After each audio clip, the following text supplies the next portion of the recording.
Olá, nós vamos discutir agora sobre inflação. Vocês vão lembrar do tópico anterior, esse gráfico em que a gente mostrou um período na história do Brasil em que a inflação era um problema muito grande, né? O principal problema que a gente tinha na economia. Essas altas taxas de inflação, igual a gente teve, chegou a ter 84% ao mês, isso prejudicava e atrapalhava muito, né, a atividade econômica. É por isso que existe uma preocupação muito grande em relação à inflação. Apesar de a gente ter mostrado aqui um período de 85 a 2007, o Brasil já teve um histórico, períodos anteriores em que a gente teve muito problema com a inflação. Então, só relembrando, a gente está definindo aqui a inflação como um processo de aumento contínuo e generalizado no nível de preço. Ou seja, inflação não é só o aumento do feijão em um determinado momento. A gente pode ter, né, pela característica dos produtos agrícolas, por exemplo, as safras e entre safras. Então tem período em que o preço de um produto sobe, depois ele abaixa, né, ele sobe de novo no ano seguinte, abaixa. Então alguns produtos têm essa característica de sazonalidade. Quando a gente fala de inflação, estou pensando assim, olha, aumento generalizado, todos os produtos da economia e contínuo, eles estão sempre aumentando, não é essa variação ao longo do ano. Então isso é inflação, né? Nos livros de história e econômica, a gente pega dois programas bem sucedidos aí, um na época do presidente lá Castelo Branco, de 60, no governo dele de 64 e 67, que teve um plano econômico que ajudou a controlar a inflação, e depois o plano real, que vocês já ouviram falar várias vezes, que a gente tem discutido, né, aqui na disciplina, que manteve, né, que reduziu aqueles valores altíssimos de inflação, né, e que vem até hoje a gente tentando controlar ou tentando manter o que foi conquistado lá nesse período da inflação. E tem uma série de planos aqui que a gente não teve sucesso, né? Algumas vezes algumas ações implementadas acabaram não sendo efetivas no combate da inflação. Mas a gente tem discutido na parte de teoria monetária, na parte de política fiscal, né, a gente acabou discutindo bastante sobre algumas formas de tentar controlar essa inflação. E a gente vai voltando um pouco nesse assunto hoje. Então, só para a gente pensar, por que essa questão da inflação é tão importante? A inflação ela causa algumas distorções na economia. A principal delas é sobre a distribuição de renda. Então, como assim? Eu tenho algumas classes que ela não tem como se proteger da inflação, né? Por exemplo, eu tenho várias pessoas na economia que não têm uma conta no banco. Então, nesse período alto de inflação, ela pegava o dinheiro, recebia o salário, leva para casa e guarda durante um determinado período de tempo, né? Enquanto ela vai, o tempo que ela vai demorar para poder gastar aquele dinheiro. Agora você imagina, num mês igual aquele que a gente discutiu lá de março de 90, se eu tenho inflação de 84% durante um mês, né, quer dizer, cada dia todos os preços sobem. E se essa pessoa deixa o dinheiro dela guardado em casa, cada dia ela tá, o valor real desse dinheiro, né, ele está diminuindo, ela está perdendo poder de compra. Ou seja, cada dia que passa ela vai poder comprar menos com aquele salário. E aí o que acontece? Numa economia eu tenho pessoas, né, as pessoas com uma renda mais baixa, elas têm menos acesso a ferramentas para conseguir se proteger dos efeitos de inflação, né? Então a tendência é o quê? Que essas pessoas com a renda mais baixa elas acabem perdendo mais do que aquelas pessoas que têm uma renda mais alta, que têm um dinheiro no banco que vai conseguir no banco mecanismos para poder se proteger da inflação.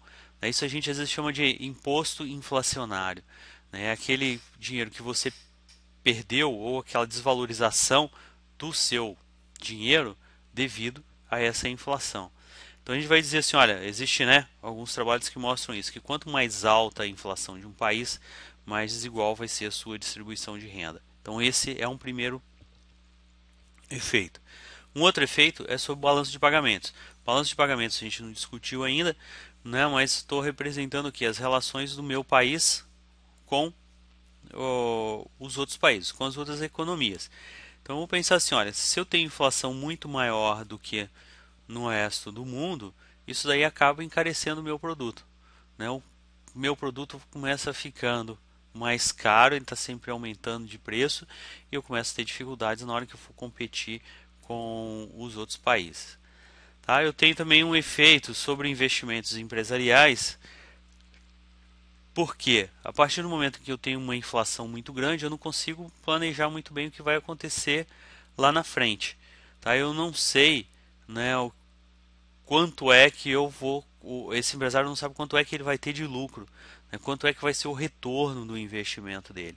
Então eu começo a criar algumas expectativas muito negativas. Eu não sei o que vai acontecer lá na frente, então por que eu vou pegar o meu dinheiro e vou investir em algum tipo de negócio? Então, olha a importância disso, né? Aquele investimento na economia que a gente já discutiu anterior, ele começa a diminuir por causa da inflação. E no mercado de capitais também, né? Eu vou acabar desestimulando o investimento no mercado financeiro. E uma tendência é que numa época de inflação você acabe tendo as pessoas tirem esse dinheiro do mercado de capitais e vão investir isso mais em terras e imóveis. Então são algumas distorções, né? Essa inflação alta, ou quando tem uma inflação, quanto mais alta essa inflação, maior vão sendo as distorções que ela vai provocando na economia e ela vai atrapalhando esse funcionamento da minha economia. A gente tem basicamente três tipos de inflação. Então eu posso dizer que eu tenho uma inflação de demanda, porque por alguma razão eu tenho uma procura muito maior em relação à oferta. Lembra lá da micro que a gente viu o mercado específico de um produto. Agora eu estou pensando o quê? Em termos de macro, estou pensando da procura da demanda agregada da minha economia, né, na minha procura da economia em relação à oferta da minha economia. Tá? Então tem as pessoas querendo comprar mais do que a minha economia é capaz de produzir. Isso é uma inflação de demanda. Isso pode ser porque um aumento da renda disponível, por algumas pessoas, por alguma razão as pessoas têm mais dinheiro agora, uma expansão dos gastos públicos, lembra disso lá na política fiscal, tá? Uma expansão de crédito ou redução de taxas de juros, vamos voltar, tentar lembrar disso lá quando a gente discutiu teoria monetária, ou simplesmente por uma expectativa dessas pessoas que estão na economia, eles acham, né, que precisam de comprar mais agora, tá? Por outro lado, eu posso ter uma inflação de custos, que é causado por quê? Por um aumento de custo, por uma pressão de custo, que vai ser repassado para o preço do meu produto. Isso aí pode acontecer por várias razões. Ó. Imagina, por exemplo, o mais fácil para quando a gente pensa em custo, mão de obra. Mão de obra aumentou, os salários aumentaram, eu tenho que aumentar o custo do meu produto por causa disso. Tá? Ou às vezes um aumento de impostos faz com que eu aumente o custo do meu produto. Né? Eu posso ter em algum momento também os preços externos, por alguma razão no resto do mundo eu estou tendo alguma inflação que acaba sendo transmitida aos produtos, né, aos preços internos, os preços dentro do país, às vezes até voltando, afetando a mão de obra ou afetando matéria-prima que eu estou utilizando. Tá? Uma desvalorização cambial, por exemplo, o real começa a valer menos em relação ao dólar. Então toda matéria-prima importada em dólar ela começa a ficar mais cara. Isso vai ser repassado ao custo. Então, algumas vezes também taxas de juros. A taxa de juros aumenta na economia e isso acaba tendo um efeito no custo do produto, uma vez que o empresário vai ter um custo maior para pegar um dinheiro emprestado e investir na sua atividade, por exemplo. Tá? Então eu tenho inflação de demanda, inflação de custos e um terceiro tipo que é a inflação inercial. O próprio nome dela já remete àquele movimento lá da física da inércia, né? Vamos pensar nesse caminho. Então ela ocorre o quê? Independente de demanda ou de custos. Ela não depende de uma pressão na demanda ou não depende de uma pressão de custos. Mas ela está muito associada a mecanismos de indexação na economia. Então, por exemplo, imagino que todos os preços de agora, os contratos da minha economia, eles são reajustados com base na inflação anterior. Tá? Então eu tenho uma inflação de 1% no mês anterior, agora eu vou reajustar tudo com base em pelo menos 1% mais alguma coisa. E aí o mês seguinte eu tenho que repassar todo esse aumento, colocar mais isso na minha taxa de inflação. Então o que vai acontecendo?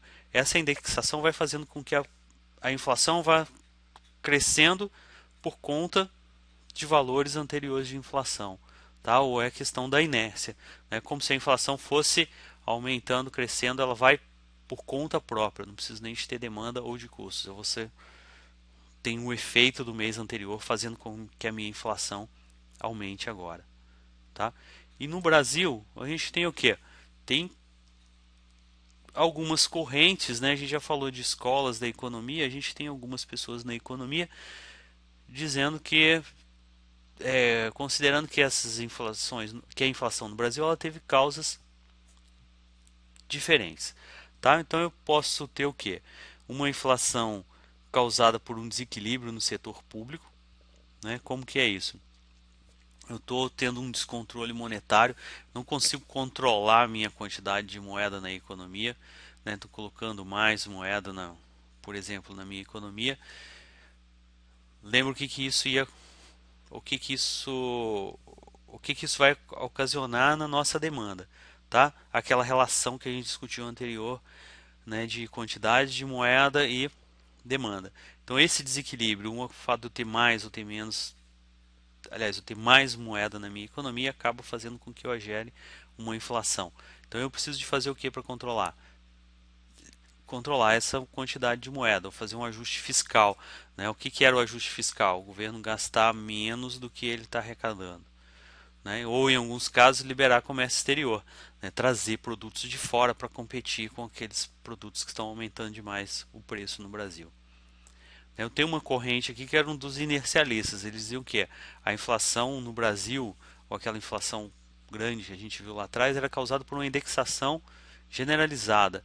Tá? Todos os contratos estão de alguma forma, né, são reajustados pela inflação. Isso daí vai fazendo com que ele aumente cada vez mais a inflação. E aí o caminho era eu tentar essa desindexação. Em alguns casos, congelar esses preços, impedir que os preços aumentem para que no mês seguinte eu tenha uma inflação menor. Tá? Existe uma outra corrente de estruturalistas que dizia o quê? Que a inflação era devido a um conflito distributivo na minha economia. Na verdade, eles pensam de um lado estrutural. Né? Pensam o seguinte: a própria estrutura da economia faz com que eu tenha essa inflação. Lembra a gente discutiu um pouco disso lá nas estruturas de mercado.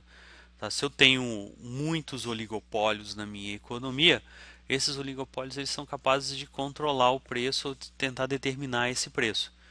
Então, se todos os setores eu tenho oligopólios, em todos os setores eu posso ter preços mais altos por, pelo fato de ter muito oligopólio.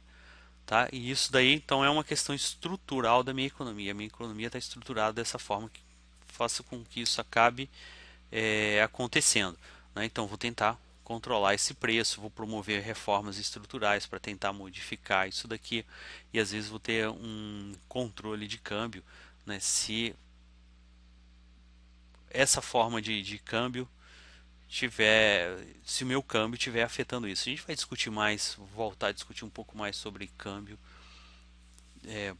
para frente e isso daí vai ficar mais claro. Tá? Então essas são correntes que tentavam explicar aquele período de inflação alta, né, o que acontecia no Brasil que a gente não conseguia controlar a inflação, né? Por que a inflação ficava tão grande, por que ela funcionava dessa forma. Bem, então a nossa parte sobre inflação era isso e vamos ficar por aqui hoje.